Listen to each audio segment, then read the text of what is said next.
Hi, everybody, and welcome to Lunch and Learn at the Newark Museum of Art. I'm Tricia Laughlin Bloom. I'm the Curator of American Art at the Newark Museum of Art. And we're very excited today to have as our guest Kenseth Armstead. Kenseth is a conceptual artist who lives and works in Brooklyn, New York, and has shown his work nationally and internationally. At the Newark Museum of Art, you might have seen his work in a show that we did in 2016, Modern Heroics, a group show, or more recently last year in the exhibition Vantage Points, Politics and Politics in the Art and Politics in the American Landscape. Anyway, we're really excited to have you here, Kenseth, talk about your work. And I just want to remind everybody before we get started that we'll have, after Kenseth speaks to us about his work and shows us his work, we're going to have time for questions and answers. So if you look on at the bottom of your Zoom screen, there's a Q&A button. You can put your questions in there. If you're following us on Facebook, you'll put your questions in the comment section and we'll get to those too, hopefully as many as we can. Kenseth? Thank you, Tricia. We'll just get right into it. First off, I just wanted to say thank you to the Newark Museum and to Stephen Highland, Sylvia Fantoni, and of course you, Tricia, for allowing me to have opportunity to discuss this work. Let's get right into it. Next slide.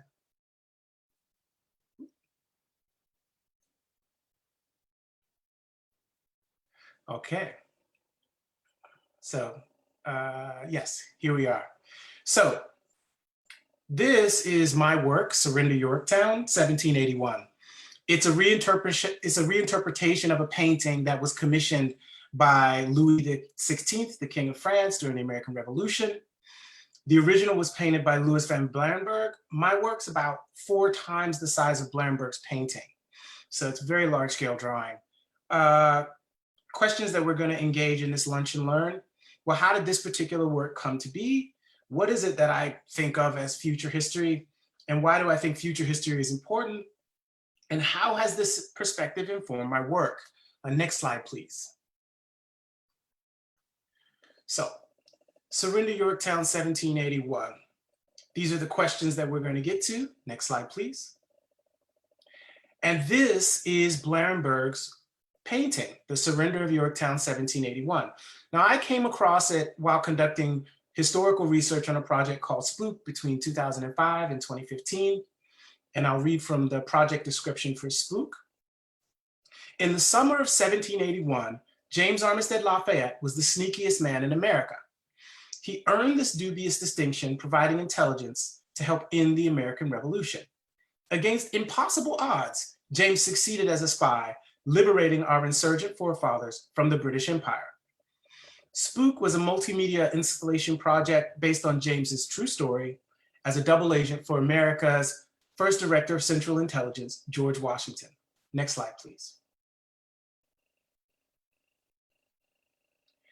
So Spook focused on the legacy of James Armstead Lafayette and the role of Africans during the Revolution. How did that Spook project become Fartherland?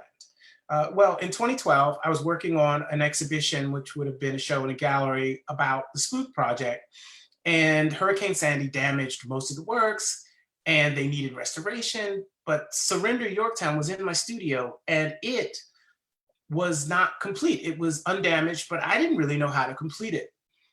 Simply put, there just weren't enough hours in the day to restore all the older work and finish the new work. So I added being left-handed 6 hours a day drawing. So I could only draw about 6 hours a day right-handed, otherwise it gets super messy.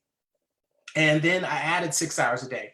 This 12-hour workflow and this transition, I realized that something different was happening with the work, and that this work, even though I was preparing it for this show, it was a different body of work. It was going somewhere different. So, you know, James Armstead Lafayette led to Washington cornering the British at Yorktown. I don't know why no one knows this, but Spook told that story and gave access. Next slide, please. After drawing on Surrender Yorktown left-handed, I felt differently, and the work just wasn't narrative. So the name Fatherland came out of this departure. As the name suggests, Fatherland pushes into territory after the revolution and responds to the goals that the founders had, all men created equal. You know, emotionally as an artist from the perspective of a person of color. And the Surrender Yorktown was the first of these Fatherland works. So here we see side by side my work and Blarenberg's painting, my large scale drawing and Blarenberg's painting. They're similar in many ways. The sky is the majority of the composition in both works. And in the bottom third, there's a lot of other information. So I've been drawing in the sky for 2 or 3 years off and on. And I just really didn't know how to resolve how I was going to handle all the information in Blarenberg's work. Once I started drawing left-handed, the first thing I drew on the bottom third was the tree in the foreground. It was the element that stitched together the two major components. So what are the differences? Well, the sky in my work is weighted with clouds, whereas Blarenberg's work has some clouds, but it's mostly a peaceful sky. And then to explore more differences, we have to look closer. Next slide, please.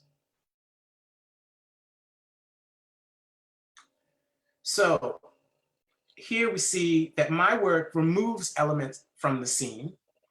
And in Blarenberg's work, there's Africans everywhere in this work celebrating. Now we know none of the enslaved have been freed. And in fact, the British specifically made a pact to return all the Africans to enslavement, even going so far as to return Africans that have been sent from Canada as freedmen and women. So my conceptual precedent here is Rauschenberg asking de Kooning for a drawing that he could erase, which led to the work Erase de Kooning. And when Rauschenberg did that, he took something out of art history. And here I'm taking something out of history in general. Next slide, please. So Fatherland deals with erasure and understanding the past. And really understanding the past requires a study of looking. You know, what is a balanced history? People of color routinely excluded or distorted if they're included at all. So making an accurate history in this particular case requires a reinterpreting of the data. There's 20% of the American population that was enslaved before and after the American Revolution. There's 20% of Washington's army at Yorktown in 1781 that's African. And there's 30% of the British army at Yorktown that was African. Next slide, please. So as we look more closely at Blarenberg's surrender, there are Africans everywhere except where they should be, in uniform on both sides. We don't see the 30% of the British troops that are African. We don't see the 20% of the American troops at Yorktown that are African. And we do get a portrayal of the 20% of the American population before and after the revolution that were enslaved Africans, but they're given attributes that they clearly couldn't have. None of them would be celebrating. Now, this is a perspective that is reflected in many books. There's Rough Crossings by Simon Chama, The Forgotten Fifth by Gary B. Nash. There's The American Counter-Revolution by Ties. There's an amazing children's book, George Washington's Spy Master by Thomas B. Allen. And most recently, Standing in Their Own Light, African-American Patriots in the American Revolution, Judith Van Buskirk. And there's also this film, Lafayette, the Lost Hero by Academy Award nominated filmmaker Orrin Jacoby, which I was luckily enough able to work on as a historical consultant and story producer. So next slide, please. Now, when we look again, even more closely at Blarenberg's Yorktown scene, it rings largely false. Next slide, please. This image by Jean-Baptiste Antoine de Verger, Soldiers in Uniform, 1781, while badly painted, is a more accurate image of troop ethnicity at Yorktown in 1781. De Verger was a French soldier and he painted during the war and at Yorktown.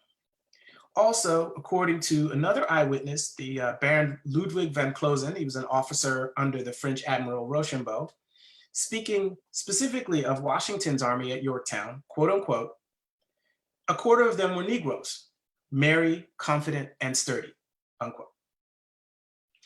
This is an attribution that would be accurate. Obviously, the troops that were serving with Washington, they were both promised freedom and received it. Next slide, please.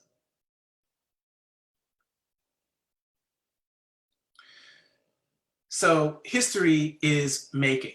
And so why, is future history important? Well, from this perspective, artists like Maya Lin, Henny Wiley, Ming Smith, Anselm Kiefer are all future historians. They are collecting an untold narrative and presenting a recovered, more truthful historical image and record. Next slide, please. And looking even more closely at Blarenberg's work, you see this figure in the tree. And when I first viewed it, I wasn't even sure if it was human. I mean, the limbs are dark. Could this be an African? But what's going on in the face? I mean, in this, it was complicated. So in my work, the tree is still the central character, but it's empty. It's barely able to support its own weight, alive after surviving in the center of a bloody conflict. So my work directly confronts an inadequate past representation, points toward the complicated nature of history making, grows critical thinking, and it highlights how each of us can impact the histories we're given in school, through media, art, advertising, and how we can change historical record. Next slide, please. So how has this perspective informed my work?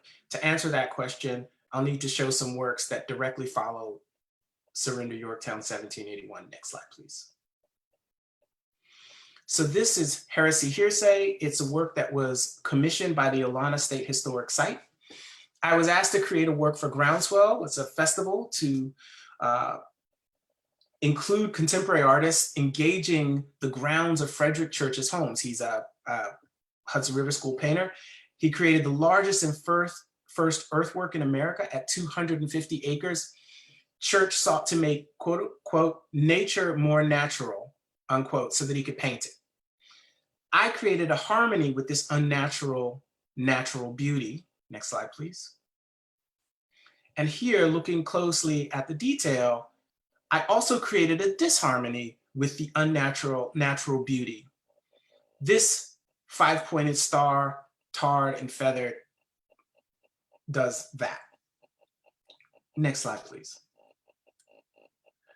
So now we're at Socrates Sculpture Park, and this is a site-specific installation, masterwork, Astoria Houses, Building 24. There are 22 housing towers in Astoria Houses and a 23rd Mechanical Building, and mine is an imaginary 24th building at 2/5 scale. You can see through it the housing towers, which its form mimics. And if you go to the next slide, please. In detail, we see the windows of the form are opaque and tarred and feathered. Next slide, please. In this detailed image, we see the walls of the form are transparent, open, and inviting. Next slide, please. So future history thinking and making ties all my work together in a conceptual coherence. Next slide, please. History changes in concert with individuals and groups deciding it should change. History is where we place our gaze. I use abstraction and materials as a way to highlight the malleability of historical representations. Future history is a celebration of under-recognized, absurd, and everyday places and events. I see that my work focuses on shared and transparent perspectives. And to quote a character from Faulkner, the past is never dead. It's not even past. And to quote Obama, paraphrasing Faulkner, the past isn't dead and buried. In fact, it isn't even past. Thank you.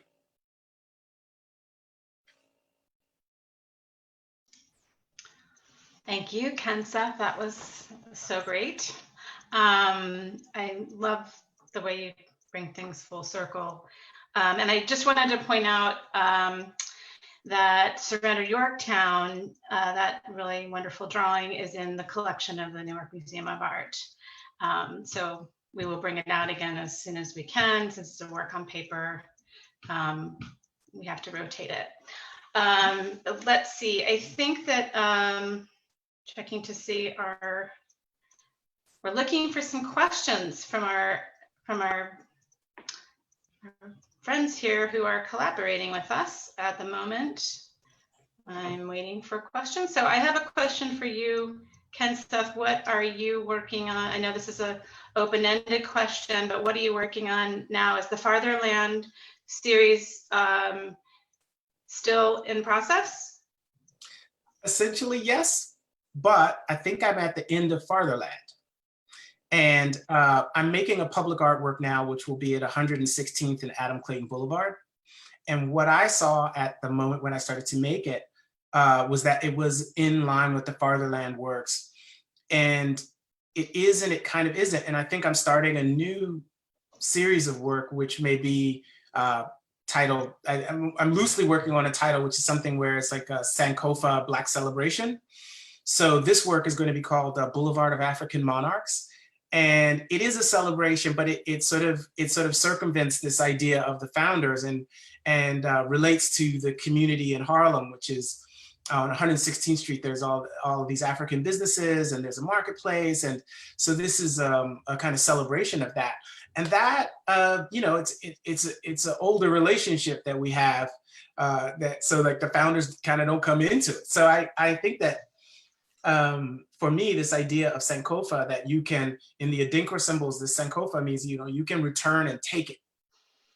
As an African-American, I think that for me, this work, it departed from Fartherland because it wasn't so much about America and whether or not we met the goals of the founders, but about this, you know, rich connection that we all have to an African heritage, that we're all descended from Africa. And we're all descended from monarchs, and we're all in this beautiful tapestry together from the beginning of time. So that was a bigger, different idea. So in a way, it's very related. It's public art like the Fartherland works, and like this, like the like Surrender Yorktown, where I'm dealing with this landscape to be able to deal with history. This is that too, but it also, I had that feeling again, like I'm on.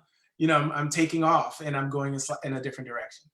So yeah, that's going to be exciting to see what comes next. I have a question related to what you're talking about now that I'm going to bring up since we're on this Sankofa. Tracy says that celebration sounds great. Will you have an official opening for the piece in Harlem? I was there when Sankofa the movie debuted at the Apollo Theater. Well, I thank you for saying that you would like to be there for the opening. I don't know what public space is going to be like in the future. Yeah. I can't predict that. So I can predict that I will finish this piece and I will work as hard as I can to get the piece installed. But at this point, I don't actually know. I was 75% complete with this work. And then we kind of had to pack it in. I was supposed to install it next week.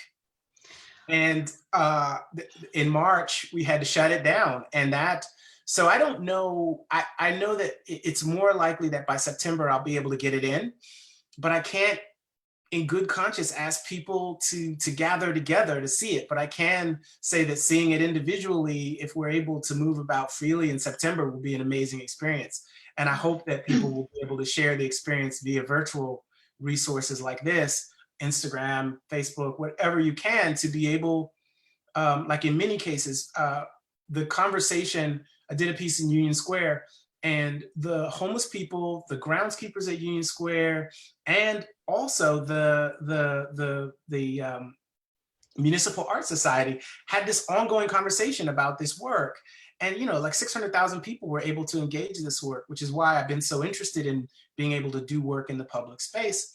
And what was interesting to me, that everybody was talking about it in different ways, but they were all, to me, extremely engaging. And I think that, you know, like Municipal Art Society, They saw the piece, they invited me to a summit that was a global summit with all these world leaders and all this stuff about urban space and public space.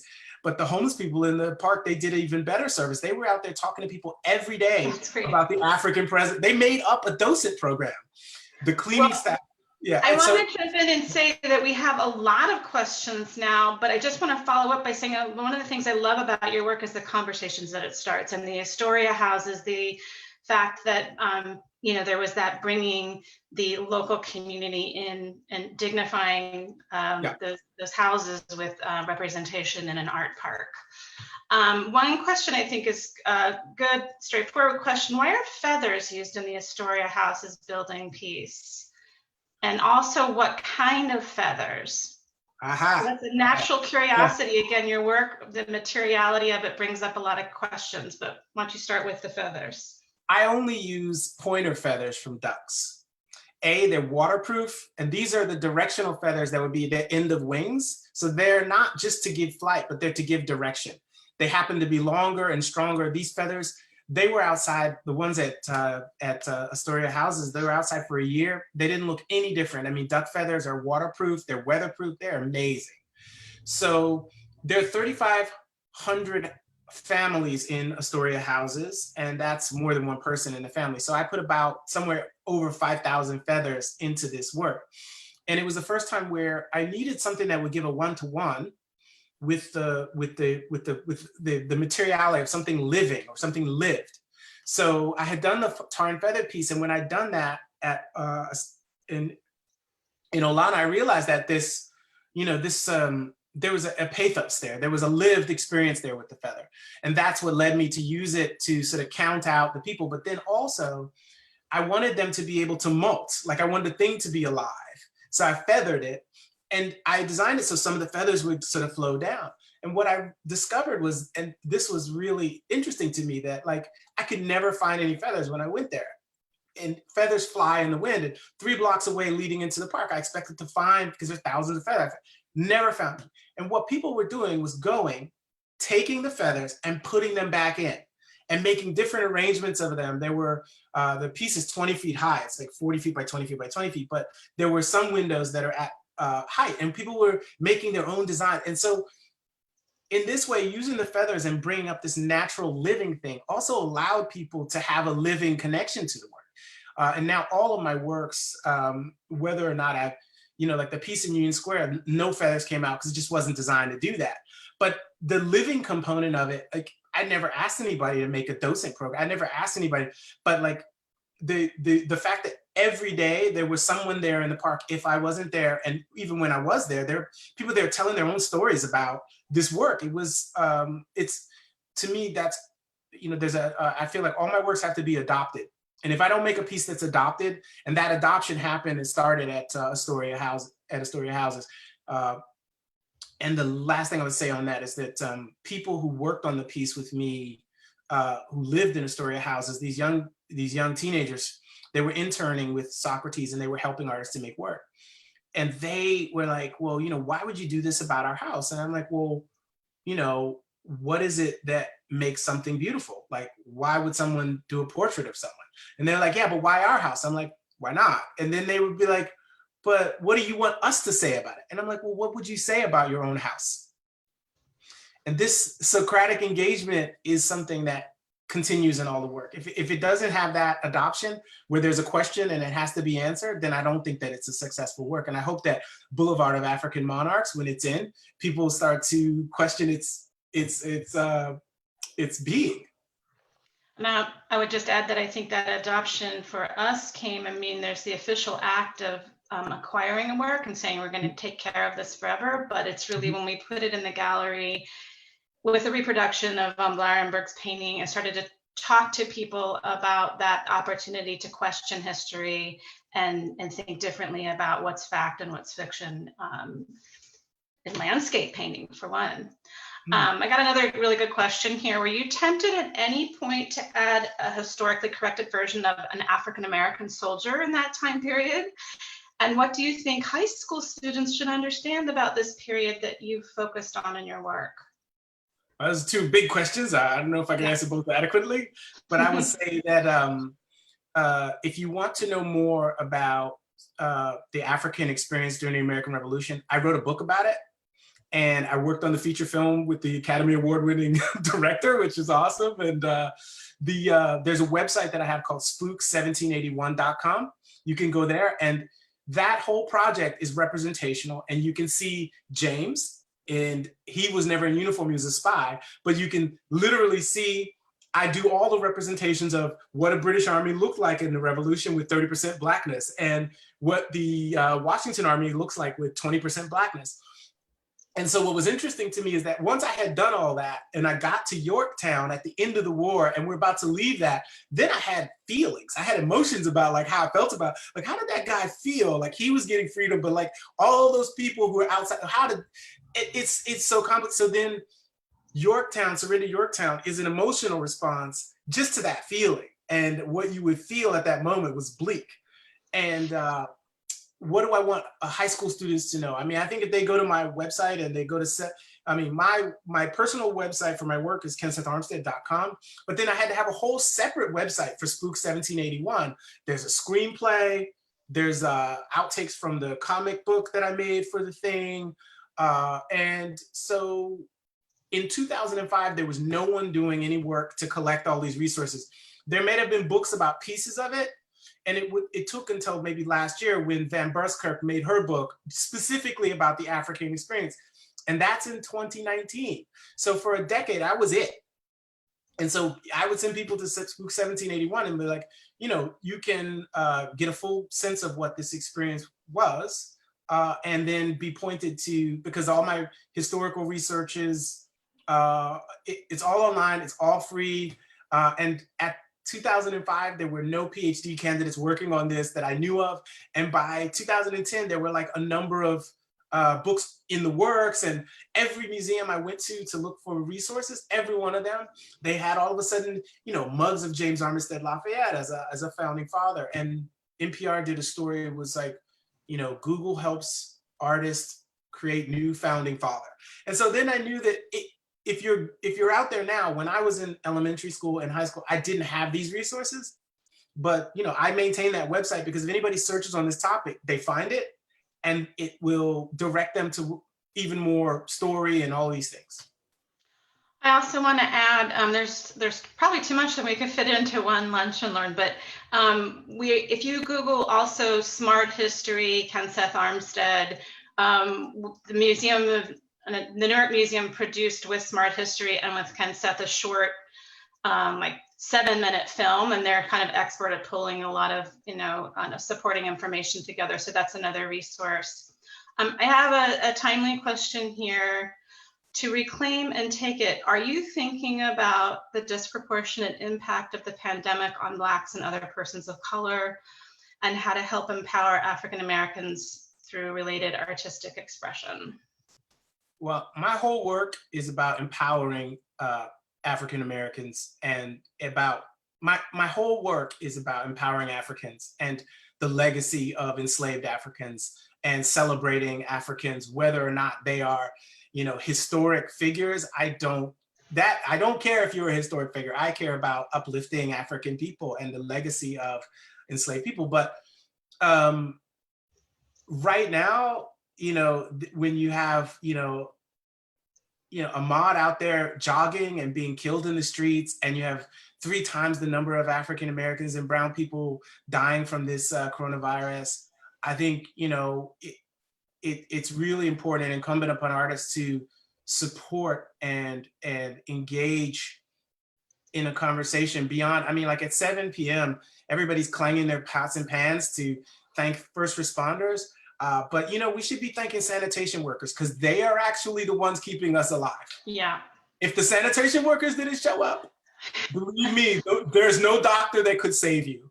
And those workers are disproportionately people of color, disadvantaged financially, working class. And we need to both thank them and support and pay them hazard pay. We need to thank all of the people who are Black and brown who are doing jobs that are not doctors and nurses. And I think that that's a much broader question. I can't address all of that as an artist, but I can tell you that it's on my mind. And if you follow me on Instagram, I put up a post today about, Ahmaud, and I was just like, this man was murdered. And in the midst and under cover of night of this pandemic, there are these crazy people out here who are preying on us at the same time as the virus itself. Being a person of color is a comorbidity in this moment. So they're like, well, if you have a comorbidity, if you're young, don't worry. But if you're an African American, you have a comorbidity, you have more stress. And I think that this is how I approach that. I think that there are a number of artists who make works that are activist works. And I think of my work as enlightenment works. And when I started to do public art, I realized that by entering the public space, and a year ago, I started talking about, I want to do permanent works. And the reason why I want to do permanent works is because I know that if I'm doing it, it will be complicated. There will be dialogue, and it won't be, it's not enough to replace images in public space of, European men with images of non-European men in the way that the old works. You have to depart from it. And I'm all about creating new languages around how it is that we celebrate people who are different than that. So I don't want to have a statue for Africans that is like a statue of a Vanderbilt and these robber barons. And I want to have celebrations of the legacy of Africans and people of color that are, new and engaging and open us all up to celebrating how valuable we are in this culture. Yeah, I think it's that element of the conceptual piece, your use of abstraction, your blurring of narrative and abstraction that I think makes it really distinctive. I have a question here that I'm somewhat anticipating. Someone asks if you could compare and contrast your work to that of Titus Kafer or other contemporary artists. Certainly that could be a whole side conversation, but if you have any brief comments about that. I don't know if I could compare and contrast. I think that, we're in different spaces. And the most different thing about me as an artist is that I have now, for the past 5 years, attempted to not show in galleries and museums. It's all been about being in public where people are not expecting to see art and having conversations with people. A blockbuster show at the Tate Modern, the biggest show they did was Matisse Picasso, is a drawing show and all this. They had 2 million viewers. The piece I did in Union Square had 600,000 viewers and 40,000 in the first day, and Alexandria Ocasio-Cortez giving a speech in front of my sculpture.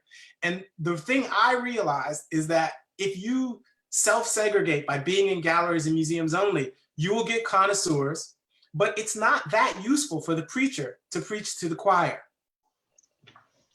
So I had to go out of, I don't mind being in shows and museums and galleries. There's nothing wrong with it. It's just that for me, what my goal is, I had to leave to be in the streets. And it wouldn't make any sense for me to make a piece about Astoria houses at the Whitney Museum. But when I made the piece at Astoria houses and there was a snowstorm coming, I got emails. They were like, how the feathers gonna be in the snow? And we're gonna send people by and when it's snowing. And I realized that this piece was now their thing. They adopted it. It was their, they were invested. And whether or not they were fans of art or not, I never told anybody, and I never tell anybody what to think or say about my work, but it's there. And when the month or year before I'm doing a show, every 2 weeks I was on that street corner at 116th and Adam Clayton Boulevard. I met all the doctors, the lawyers, I met the undercover cops, I met all the people who hang out in the parks, and I just had conversations with people. Now the pandemic has stolen this from me, that my process is to be there. But I eventually know that we'll be able to get back, and I'll get that part of my process back. But this part where like people go, they're like, why are you drawing here? And then they come up to me and they're like, I draw too. And I'm like, really? Show me your drawings. And all of this becomes part of the work. And I can't get that in a gallery, and I can't get that in a museum. Are you comfortable with calling that social sculpture, or is that too much of an art term for you? It's an art term. And I learned that in talking to people about art that aren't in the art world, I just don't use any specialized terms. It is social sculpture. It is socially engaged art. I'm an activist artist in a way. But when people in Union Square, the reason why the docent program happened is because the director of all of the staff for Union Square, this woman, Marion, she said, you know, I really hate your sculpture. And I just flat laughed in her face. Like, I didn't even, I was just like, and I'm like, really, you hate it? Why? How? That's so strong. Tell me about your hate. And after about 5-10 minutes, and I said, go a little closer, and you can see the signs behind me for that piece. And I said, go read the signs and come back and let's go. And after about 5-10 minutes, she's like, you know what? History is complicated. And your work is complicated. And I still think it's ugly, but you know, history is ugly. And next thing I knew, you know, and this is something that Muhammad Ali would say. He's like, you know, haters buy tickets too. And your haters are your like biggest fans. If you have a hater, you're in luck because you're doing something right. So I just like embraced her hate. And the next thing I knew, her hate was like this deep love. And she told every person who walked into the park about this work, and that, you know, she wasn't in favor of the fact that it didn't deal with beauty, but it did deal with this complicated history of Africans being connected to George Washington and his army, and that people didn't know this. Yeah, and just for the people who haven't seen that work yet, the piece in Union Square surrounded the sculpture of George Washington with 20,000 feathers in a gridded matrix. Yeah, there was a sort of African pattern, and it sort of changed the format where Washington was on a equestrian. It's an equestrian Washington. He's on a granite base. Pedestal, right? Yeah, a pedestal. And what I did was surround the pedestal with feathers, an African pattern. So literally it made Washington supported by Africans. So you could see this from 3 blocks away. And whether you understood it or not, you're like, why is Washington on this weird pattern? And what are with the feathers? And people could get closer and closer and closer. And then they'd start to talk about it. And they would look around for people to talk to about it. And that was a very successful piece. And I think that, you know, any of these things, you can see all these works on my websites, either KensethArmstead.com or the Spook1781.com. And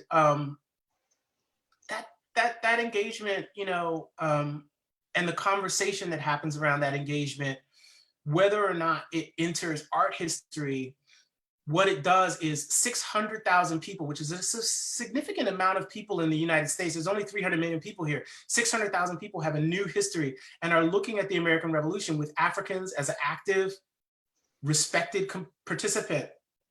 And that matters. Yeah, it's huge. And again, I think the counting piece of what you often do with your work is important. The 20,000 feathers represent the 20,000 enslaved Africans in New York City at the time of the Revolution. Is that correct?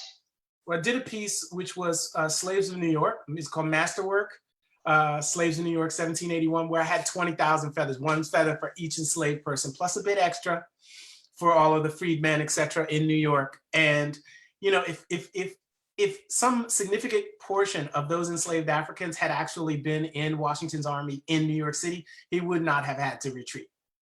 And that's the price we pay for racism. So I'm blurring 2 works in my memory. Is that correct? So yes, but okay, there are feathers in the Washington 2020, but in Washington 2020, it's related to the 20,000 enslaved Africans in New York, the 20% of Washington's army that was African at Yorktown, and the 20% of the American population that was African both before and after the Revolution. The masterwork, Slaves of New York, 1776, is just about, and that was actually in a project space at Brick. So all of Fort Greene is built around Fort Greene Park, which is in it's a monument to the prison ship martyrs. So all of the streets in Fort Greene are about the American Revolution. It's Washington, Lafayette, Greene, they're all generals in the Revolution. And so I made a site-specific piece about not just that the Revolution is there, you know, masterwork, Slaves of New York. It says, well, you know, there were all these, you know, Africans there in the American Revolution, and they were not served well. So here, my work is constantly pointing to the African presence and celebrating the African presence. Thank you. Here's another good question. Is it important to you that viewers of Surrender Yorktown understand it in the context of the original painting? And if so, how might you suggest that happens?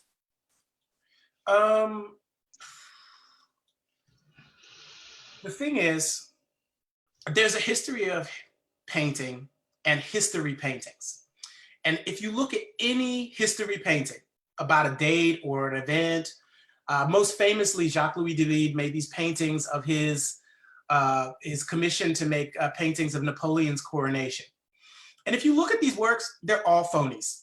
They're all phonies. Napoleon wanted people at his coronation who wouldn't come. His own mother wouldn't come, probably because he was a jerk, but also a murdering jerk. But in every case, they're all false. So I make, there's a quote by Picasso. He's like, all art is a lie, but my art is a lie that helps us see the truth. So whether or not somebody contextualizes my work directly with Blarenberg, it may happen because the titles are similar enough that if you Google mine, his comes up. And then you go, why are these so different? And then you read about mine and you read about his and you go, wow. So I think that that's cultural work that needs to be done, and it doesn't work. I think my work on its own, it works. If you see Surrender Yorktown 1781, you go, well, this is the end of the war.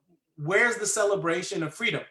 And the only thing at the center of my work is this huge cloud that's coming over the landscape. And, it's like, well, yeah, that is the moment of American freedom, but there's this huge cloud. What could that cloud be? Now, for many people, it'd be different things. I'm not here to tell people what to think, but what I am doing is making a history painting that clearly is false, that clearly has to be questioned, that has to be researched. And that's the work that we have to do to put ourselves honestly into a historical framework that makes sense. I also agree that it can work on it stands on its own as a really powerful drawing, and I think that's like the beauty of it, that there's going to be a lot of ways for people to absorb it. Now, when we showed it at the museum, we really wanted to take that moment and be sort of didactic with people about the source of the imagery. But yeah, that's a really good question. And then the other question is very impressive that you learned to draw with your left hand, how that changed your practice, and do you continue to use your left hand? Or are you still drawing? Is drawing a regular part of your practice nowadays? I'd say the first work that was signed left-handed was Surrender Yorktown 1781. I consider myself fully a left-handed artist now. Now, I didn't think anything was going to change because, I'm me, but I'm apparently me now, left-handed, and it's different.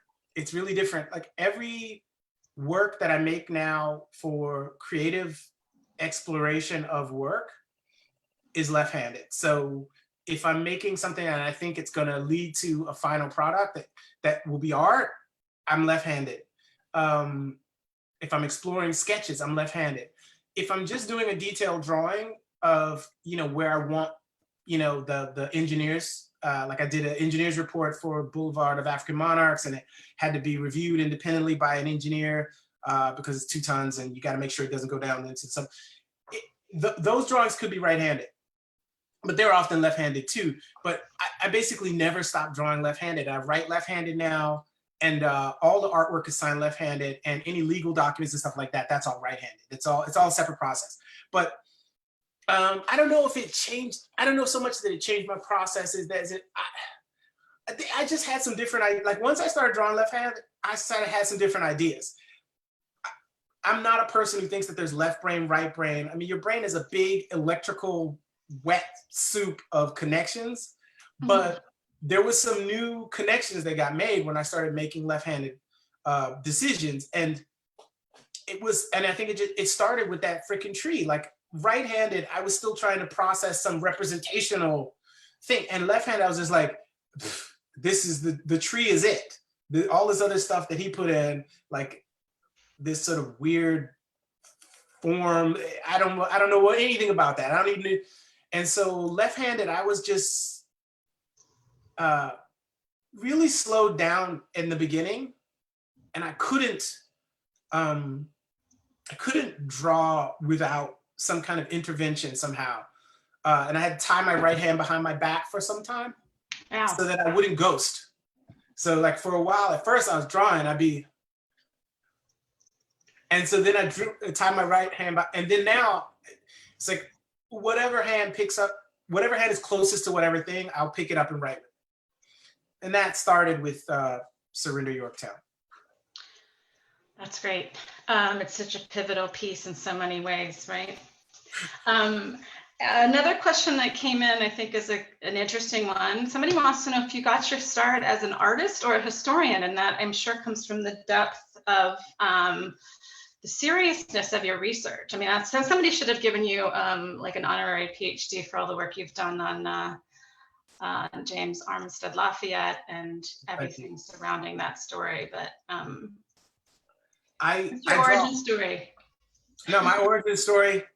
I was not bitten by a spider that was radioactive. I just draw, and I still consider now that everything I do is drawing. I didn't know what art was. My dad was an auto body mechanic, and my mom worked for the Department of Health and Human Services and instituted the WIC program, Women, Infants, and Children, in the 70s. And I just drew. I always was drawing. My other brothers and sisters, they had like private coaches for singing and drawing and design. And like I had not, I just, you know, they had like, it was interesting because they had all of these things I didn't have, but I was the baby of 8 and I was there at all their stuff. I just wasn't a student. But all I did was draw, and I just kept drawing. And probably the first sculptures I made when I was 14, I used coat hanger wire to make freestanding sculptures of like hands, but like 6 foot tall wire hanger line drawings of hands, because I drew. I didn't make sculpture. I you know. So then I went to Duke Ellington School of the Arts, and there, you know, I had a studio and I learned to weld and I could do all these things, but I still consider myself a drawer, which doesn't make sense. No one calls themselves a drawer. There are lots of painters, but there are no drawers. So that's what I consider myself still. I'm still the history part of it. The first sculpture that I ever made where I was given clay and I had to make a sculpture, a self-portrait. And I remember I looked at this self-portrait and I wrote around it Australopithecus to connect myself with the original and the oldest remains of man. And all my teachers were like, don't do this. And that's the last time I ever listened to any teacher where they told me not to do it.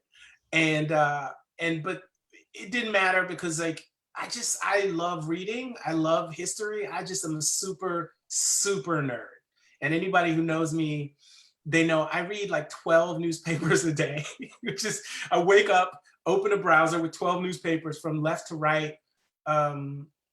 Let's see if I can do all 12 from left to right. So Real Clear Politics, Talking Point Media,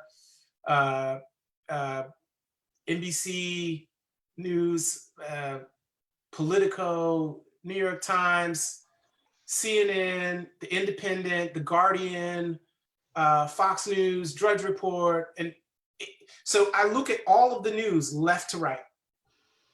And what's interesting to me is that I have a different kind of historical perspective because I am seeing stuff. On the right, you'll see a story on a right-wing newspaper 3 days before it gets to the center. And on the left, you'll see a story 3 days before it gets to the center. And so, you know, this informs my work, but I'm just constantly reading all the time. I love to read.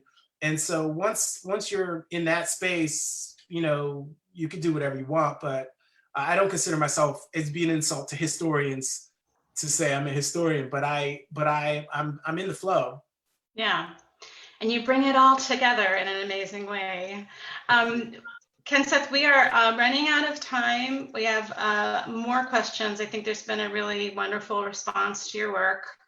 So everybody, thank you so much for participating. And Kenseth, thank you so much for that sort of deep dive about Surrender Yorktown. And I want to encourage everyone to join us again next week. At noon next Thursday, we'll have Seattle-based artist Luke Haynes on for Lunch and Learn. And also, if you're free at this time of day, on Wednesday the 13th at 11, we're starting a new series called Museum Crawl, where we take you to We have visitors from around the country, around the globe, looking at collections from other museums. So again, thank you, everybody. Everybody stay safe, and look forward to connecting again as soon as possible. Thank you again, Tricia. Thank you so much. My pleasure.